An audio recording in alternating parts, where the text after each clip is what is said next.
Hello my dear students, how are you. बहुत स्वागत है बेटा ਤੁਹਾਡਾ ਮੇਰੇ channel let's learn with easy tricks ਤੇ। ਇਸ ਵੀਡੀਓ ਦੇ ਵਿੱਚ ਬੇਟਾ ਆਪਾਂ ਤੁਹਾਡੀ ਐਕਸਰਸਾਈਜ਼ 2.3 ਕੰਪਲੀਟ ਕਰਾਂਗੇ। ਬਹੁਤ ਹੀ ਸੌਖੀ ਤੇ ਛੋਟੀ ਜਿਹੀ ਐਕਸਰਸਾਈਜ਼ ਹੈ, ਤੁਹਾਨੂੰ ਮਜ਼ਾ ਵੀ ਆਏਗਾ ਇਹਨੂੰ ਸੋਲਵ ਕਰਨ ਦੇ ਵਿੱਚ ਤੇ ਆਪਾਂ ਇਸ ਤੋਂ ਬਹੁਤ ਕੁਝ ਸਿੱਖਾਂਗੇ ਵੀ। ਠੀਕ ਹੈ, ਤਾਂ ਆਪਾਂ ਸ਼ੁਰੂ ਕਰਦੇ ਹਾਂ ਬੇਟਾ। ਫਸਟ ਕੁਐਸਚਨ ਦੇਖੋ, ਜੇਕਰ ਦੋ ਪੂਰਨ ਸੰਖਿਆਵਾਂ ਦੀ ਗੁਣਾ ਸਿਫਰ ਹੈ। ਪੂਰਨ ਸੰਖਿਆਵਾਂ ਮਤਲਬ ਬੇਟਾ ਹੋਲ ਨੰਬਰਸ। ਹੋਲ ਨੰਬਰਸ ਪੂਰਨ ਸੰਖਿਆਵਾਂ ਕਿਹੜੀਆਂ ਹੁੰਦੀਆਂ? ਜਿਹੜੀਆਂ 0 ਤੋਂ ਸਟਾਰਟ ਹੁੰਦੀਆਂ ਨੇ। ਸਾਰੀ ਗਿਣਤੀ ਜੋ 0 ਤੋਂ ਸਟਾਰਟ ਹੋਗੀ ਉਸ ਤੋਂ ਅੱਗੇ ਅੱਗੇ ਸਾਰੀ ਗਿਣਤੀ। ਠੀਕ ਹੈ, ਹੋਲ ਨੰਬਰ ਪਤਾ ਲੱਗ ਗਿਆ। ਕਹਿੰਦੇ ਜੇ ਦੋ ਪੂਰਨ ਸੰਖਿਆਵਾਂ ਦੀ ਗੁਣਾ ਸਿਫਰ ਹੈ, ਵੀ ਜੇ ਆਪਾਂ ਦੋ ਹੋਲ ਨੰਬਰਸ ਨੂੰ ਮਲਟੀਪਲਾਈ ਕਰਦੇ ਹਾਂ ਤੇ 0 ਆਨਸਰ ਆਉਂਦਾ, ਤਾਂ ਕੀ ਅਸੀਂ ਕਹਿ ਸਕਦੇ ਹਾਂ ਕਿ ਦੋਨਾਂ ਵਿੱਚੋਂ ਇੱਕ ਜਾਂ ਦੋਵੇਂ ਸਿਫਰ ਹੋਣਗੇ? ਕਹਿੰਦੇ ਤੁਸੀਂ ਕਿਵੇਂ ਕੀ ਅੰਦਾਜ਼ਾ ਲਗਾਓਗੇ ਵੀ ਇੱਕ ਸਿਫਰ ਹੋਊਗਾ ਕਿ ਦੋਨੇ ਸਿਫਰ ਹੋਣਗੇ? ਉਦਾਹਰਣ ਸਹਿਤ ਦੱਸੋ। ਤਾਂ ਇਹਦਾ ਆਨਸਰ ਆਪਾਂ ਲਿਖਾਂਗੇ ਬੇਟਾ, ਜੇਕਰ ਦੋ ਪੂਰਨ ਸੰਖਿਆਵਾਂ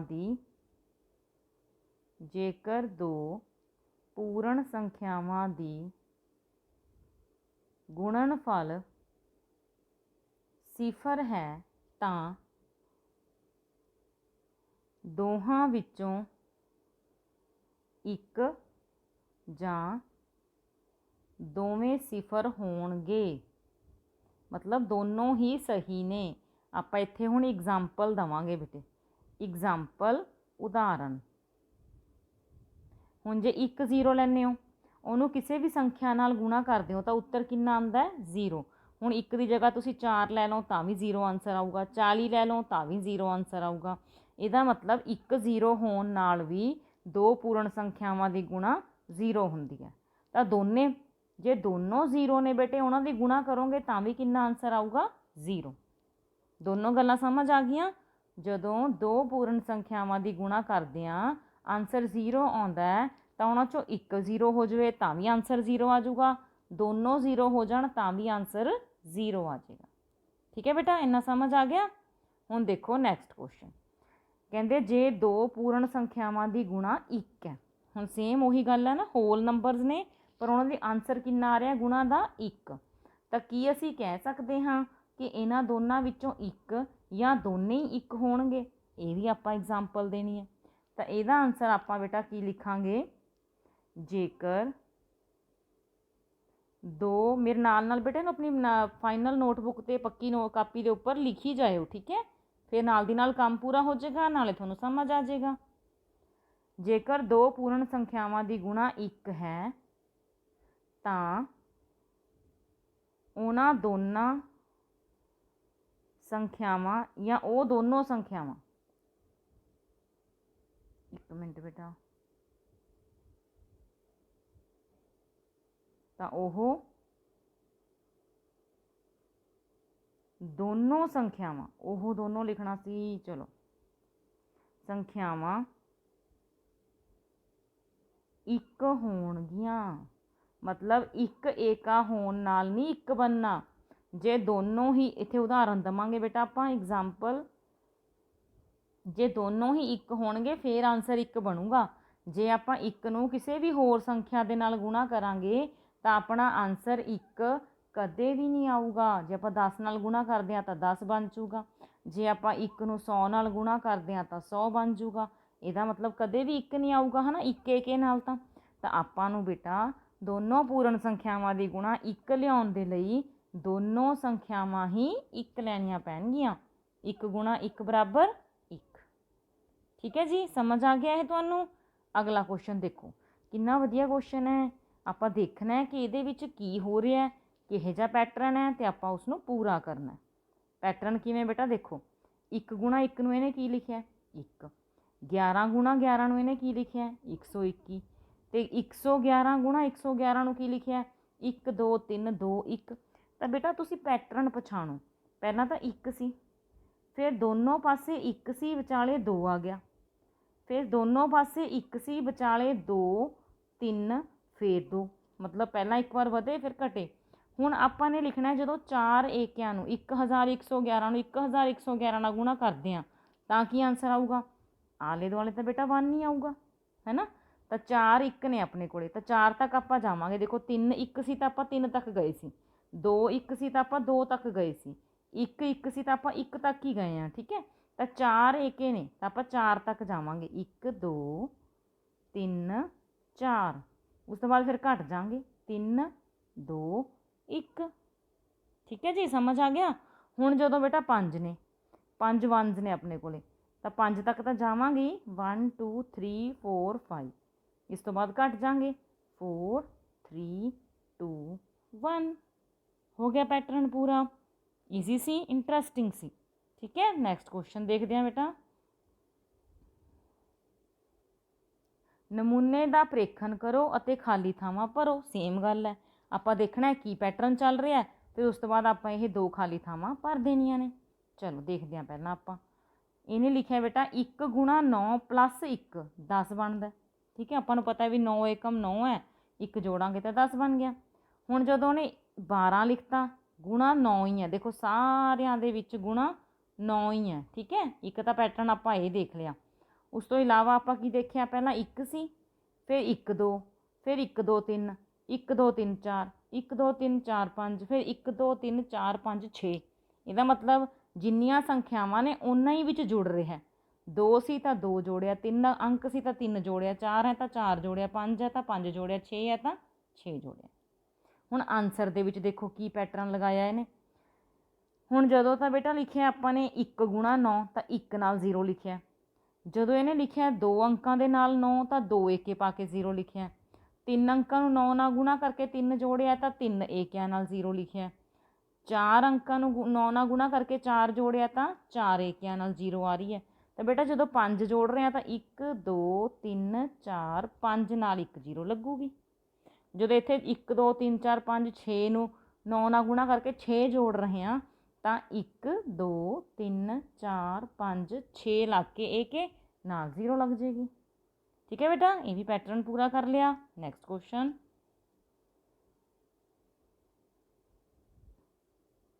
हाँ जी नैक्सट क्वेश्चन देखो बेटा। संख्यावां ने कहते 24 तो 30 तक, ठीक है, इन्हों कहते आयताकार, वर्ग जां त्रिभुज आकार नमूनिਆਂ अनुसार दसाओ। आयताकार की हुंदा बेटा रिकटैंगुलर, वर्ग ये इंग्लिश मीडियम बच्चों वास्ते है बेटा, ठीक है। वर्ग नूं आपां कहने हुंदे आ स्केयर, त्रिभुज आकार नूं कहने हुंदे आ ट्रायंगुलर, ठीक है। तो इस तरह आपने इन्हां सारिया जड़ियाँ ने संख्यावां उन्होंने दिखाना है। पहला जिवें मैं 24 लिख दी बेटा, तो 24 के टोटे की बन सकते हैं, 8 तिया 24, 6 चौका 24, 12 दूना 24, होर किदां 24 बनता बेटा 24 एकम 24, 2 के पहाड़े ते आ गया, 3 ते आ गया, 4 ते आ गया, 8 ते आ गया, ठीक है। तो हुण ये सारे बेटा कोई भी सेम नहीं बन रहे, है ना। जे आपां खब्बे पासे वालिਆਂ ਨੂੰ लंबाई कह लीए, सज्जे पासे वालिਆਂ ਨੂੰ चौड़ाई कह लीए, तो लंबाई तो चौड़ाई बराबर नहीं आ रही, तो इट मीनस ये आयत बनेगी, ठीक है, रिकटैंगल बनेगी। तो इन्हां चों जिहड़ा मर्जी एक लैके तुसीं रिकटैंगल ड्रॉ कर दो। मैं 8 ते 3 लै रही हाँ, ठीक है। डॉट्स बनानियां ने 1 2 3 4 5 6 7 8, 8 8 दियां किन्नियां लाइनां लाउणियां ने 3, क्योंकि 8 गुणा 3 बनाना है ना। लो बेटा इधर नूं है 8 ने तो इधर नूं ये 3 ने, तो ये की बन गया बेटा एक आयत। क्लीयर हो गई गल, ठीक है। नैक्सट देखो 24 तो बाद किहड़ा अखर आउंदा है 25, 25 के टोटे की बनते हैं 5 गुणा 5, तो सेम बन रहे हैं, लंबाई तो चौड़ाई बराबर ने, तो यह बेटा एक वर्ग बनेगा। तो 5 5 के डॉट्स लगा के 3 4 5 5, तो ये बेटा एक तुहाडा वर्ग बन जाएगा, ठीक है। समझ आ गया है तो क्वेश्चन। 25 तो बाद किहड़ी संख्या आउंदी है बेटा जी अपने कोले 26, 26 के टोटे की बनणगे 13 गुणा 2 या 26 गुणा 1, होर नहीं बनता, तो आप इसनूं लैके एक रिकटैंगल बना दो, आयत बना दो। 1 2 3 4 5 6 7 8 9 10 11 12 13, ਤਾਂ 13 ਇੱਕ ਲਾਈਨ ਹੋ ਗਈ। 1 2 3 4 5 6 7 8 9 10 11 12 13। ਚਲੋ ਜੀ ਇਹ ਵੀ ਇੱਕ ਕੀ ਬਣ ਗਈ ਬੇਟਾ? ਆਇਤ। ਠੀਕ ਹੈ, ਇਹ ਸਮਝ ਆ ਗਿਆ। ਹੁਣ ਅਗਲਾ ਅੱਖਰ ਕਿਹੜਾ? 27। ਤਾਂ ਜਿਹੜਾ 27 ਹੈ ਬੇਟਾ ਉਹ ਹੁੰਦਾ 9 ਤੀਆ 27। ਹੋਰ ਕਿਹੜੇ ਟੇਬਲ 'ਤੇ 27 ਆਉਂਦਾ? ਨਹੀਂ ਆਉਂਦਾ, ਜਾਂ ਫਿਰ 27 ਗੁਣਾ 1 ਬਣੂਗਾ। ਠੀਕ ਹੈ, ਤਾਂ ਇਹ ਵੀ ਬੱਚੇ ਕੀ ਬਣੂਗੀ? ਇੱਕ ਰਿਕਟੈਂਗਲ, ਆਇਤ। ਤੁਸੀਂ 9 ਦੀਆਂ 3 ਲਾਈਨਾਂ ਬਣਾ ਦੇਣੀਆਂ ਨੇ। 1 2 3 4 5 6 7 8 9।